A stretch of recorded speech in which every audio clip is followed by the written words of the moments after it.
Okay, so India, it's a place that just conjures up so many images, right? Like vibrant cultures, breathtaking landscapes, and this history that feels so present. Yeah. Yeah, you really hit the nail on the head with that. It's a place that's it's safe to say sought after as a travel destination, and really it does offer something for everyone. Yeah, and that's what's so cool about diving into this today. We have this guide, Discover India, a land of wonders and ultimate travel destinations, and it's from FlightNHotels.com. So, perfect for planning a trip. Exactly. And we want to go through this and really pull out the stuff that's most interesting for you guys listening. Yeah. You know, you want to be informed, but you don't want to wade through a ton of text. So we're going to go through this with you. And this guide is a great place to start because, like you were saying, it touches on so many different aspects. You know, the Himalayas, the beaches. It gives us this framework for understanding what India has to offer travelers. Yeah, and it highlights some really cool destinations and some practical tips, too. Yeah. So let's dive right in, shall we? We have to start with the Taj Mahal. It's in Agra. And, I mean, come on, you can't talk about India without thinking about the Taj Mahal. Well, it's a UNESCO World Heritage Site, one of the seven wonders of the world. I mean, it's just iconic, and it's more than just a beautiful building. It's a monument to love built by Emperor Shah Jahan for his wife. It's a love story immortalized in marble. Exactly, and the craftsmanship is just incredible, the way they blend Persian, Islamic, and Indian architectural styles. The intricate marble inlay work, it's really breathtaking. Yeah, it's one of those places, you see pictures of it, but I feel like it doesn't really do it justice. You have to be there. Oh, absolutely. So from the Taj Mahal, our guide takes us to Rajasthan, which is called the Land of Kings. So what should we picture when we hear that? Well, picture forts, right. Forts on hilltops, grand palaces, and then the desert, these vast stretches of sand with cities that have survived for centuries. Oh. It's really a glimpse into India's history of Rajputana rulers, and the guide highlights Jaipur, Udaipur, and Jaisalmer, each one offering a different perspective on this heritage. Okay, so Jaipur is known as the Pink City. That's a cool nickname. What makes it pink? Well, the story goes that they painted the entire city in this saffron pink color for a royal visit back in the 1870s. Wow, so the whole city. Yeah, to welcome the Prince of Wales. And it kind of stuck. And architecturally it's fascinating, too. You see this mix of Rajput and Mughal styles, especially at the Amber Fort. You have to take pictures of that. It's incredible. And then there's the Hawa Mahal with all those little windows. Yeah, the Hawa Mahal is incredible. That's the Palace of Winds. It's this facade with all these latticed windows so the women of the royal household could observe street life without being seen. Like a giant screen. Exactly. And then you have the City Palace, which isn't just one building. It's a whole complex of courtyards, gardens, and museums. It gives you a real sense of the scale of royal power. Wow, that sounds amazing. And then we have Udaipur, the city of lakes, which sounds much more peaceful. Yeah, Udaipur has a very romantic and tranquil feel. It's surrounded by the Aravalli Hills and these interconnected lakes. And it was actually strategically important because of that. The lakes provided natural defenses. Makes sense. And you mentioned the Lake Palace, which is actually a hotel now, right? Yeah, it's a heritage hotel now, and it's absolutely stunning. It really captures that serene beauty of Udaipur, but don't forget about the other palaces like Jagmandir on another island in Lake Pichola, or the City Palace overlooking the lake. It sounds like a place where you could just relax and soak in the beauty. Oh, definitely. So from lakes, we go to the desert, Jaisalmer, the golden city in the Thar Desert. This one's special. Jaisalmer is unique because it's so isolated and it's really managed to preserve its medieval character. The whole city has this golden glow because of the yellow sandstone they use in the buildings. And there's a fort there too, right? Yeah. Oh yeah, the Jaisalmer fort is one of the oldest living forts in the world. People still live within its walls.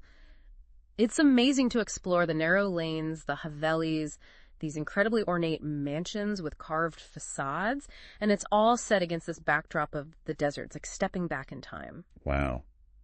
I can almost feel the heat of the desert sun just thinking about it. It's an experience. Okay, so from these royal landscapes, our journey takes us south to Kerala, God's own country, lush green landscapes, backwaters, beaches. It sounds idyllic. Kerala is really special geographically. You have the Western Ghats on the east with these lush hills covered in tea and spice plantations, and then the Arabian Sea on the west with beautiful beaches. Okay, so it has mountains and beaches. Yeah, and then there are the backwaters, which are these interconnected lagoons, lakes, and canals. It's unique to Kerala, and you can take a houseboat ride through them. It's incredibly peaceful. What do you see on a houseboat ride? Oh, you see villages, rice paddies, people going about their daily lives. It's a really unique way of life. And the culture is vibrant too. Kerala has a long history of trade, so there's a real mix of influences. It sounds so peaceful, such a contrast to the desert. Yeah, it's a different pace of life for sure. Okay, now for those who are more adventurous, our guide points us towards the Himalayas, trekking, river rafting, skiing. What kind of adventures can you have in the Himalayas? Oh, well, the Himalayas are just on another level when it comes to adventure travel. I mean, the scale, the terrain, it's challenging, but it's also incredibly rewarding, and there's often a spiritual element too. Spiritual element. Yeah, you might be trekking and come across an ancient monastery, or you might be rafting on a river that's considered sacred by the locals. It's a different kind of adventure travel. Wow, so it's not just about the physical challenge. No, it's about connecting with the culture and the spirituality of the place. And each region offers something different. Like Leh has these high altitude desert landscapes that are just otherworldly, and Rishikesh is a hub for adventure sports, but it's also a center for yoga and meditation. It's like adventure for the body and the soul. Exactly. So from the serene mountains to the party capital of India, Goa beaches, nightlife, and some Portuguese heritage. Sounds like a fun mix. Yeah, Goa's got a really interesting history. It was a Portuguese colony for over 450 years, so that influence is still very present in the architecture, the food, the culture. You can explore the old Portuguese quarters, and it feels like stepping back in time. It's like a little slice of Europe and India. In a way, yeah. And while it's known for its beaches and nightlife, there are also more laid-back areas with a bohemian vibe. It's a place with a lot of layers. Layers, that's a good way to put it. Okay, so from beaches to one of the oldest continuously inhabited cities in the world, Varanasi. Varanasi is a really special place. It's on the banks of the Ganges River, which is considered sacred in Hinduism. And the city itself is believed to be a place where dying can bring liberation. So it's a very spiritual place. Oh, incredibly. So the ghats, the steps leading down to the river, are the heart of the city. There are rituals and ceremonies happening all day long. And then in the evening, there's the Ganga Aarti at Dashamed Ghat, which is a huge spectacle with chanting and fire and crowds. It can be overwhelming, but also really moving. That sounds like an intense experience. It is. It really stays with you. Okay, so last but not least, our guide takes us to the Northeast, which they call a hidden gem, untouched landscapes, unique cultures. What's so special about the Northeast? Well, the Northeast is made up of 7 states, often called the 7 sister states, and each one has its own distinct tribal cultures, languages, and landscapes. It's a region that's still relatively unexplored by tourists. Wow, so it's off the beaten path. Very much so. You have places like Shillong and Meghalaya, which is nicknamed the Scotland of the East because of its rolling hills and waterfalls. It's home to the Khasi people, who have a unique matrilineal society. Matrilineal. Yeah. Property and titles are passed down through the female line. Interesting. And what about the other states? Well, you have Kaziranga National Park in Assam, which is home to the one-horned rhinoceros, and it's a UNESCO World Heritage Site. And then there's Tawang in Arunachal Pradesh, which has this incredible Buddhist monastery. It's one of the largest outside of Tibet, and it's set against this stunning mountain backdrop. It sounds like a region with so much to offer. It really does. It's a treasure trove for nature lovers and anyone interested in exploring different cultures. So we've covered a lot of ground here, and our guide from FlightNHotels.com also gives us some tips for actually planning a trip. They talk about their platform as a way to seamlessly explore India. What do they mean by that? Well, they highlight the compare and save feature for flights and hotels, which is obviously helpful. And they talk about easy booking through their user-friendly interface. So it's all about making things easier for the traveler. Yeah. And they also mention a best price guarantee, which is always reassuring. And they emphasize that it's not just for India. They offer worldwide connectivity and exclusive deals and discounts. So it's for all your travel needs. Exactly. Now, beyond booking, they also have some tips for traveling in India. And the first one is choose the right season.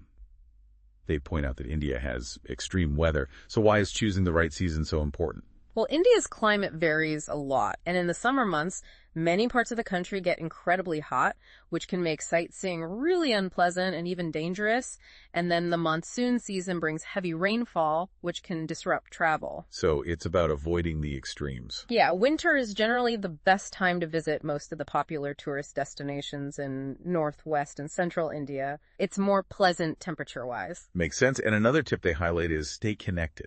And they recommend getting a local SIM card. So why is that so crucial? Having a local SIM card with data just makes everything so much easier. You can use maps, you can stay in touch with people back home or people you meet while traveling, and you can look up information whenever you need it. It's about having that freedom and flexibility. Yeah.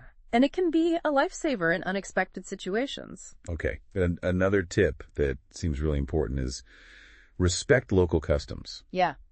They talk about dressing modestly in religious places and being mindful of local etiquettes, which seems pretty obvious.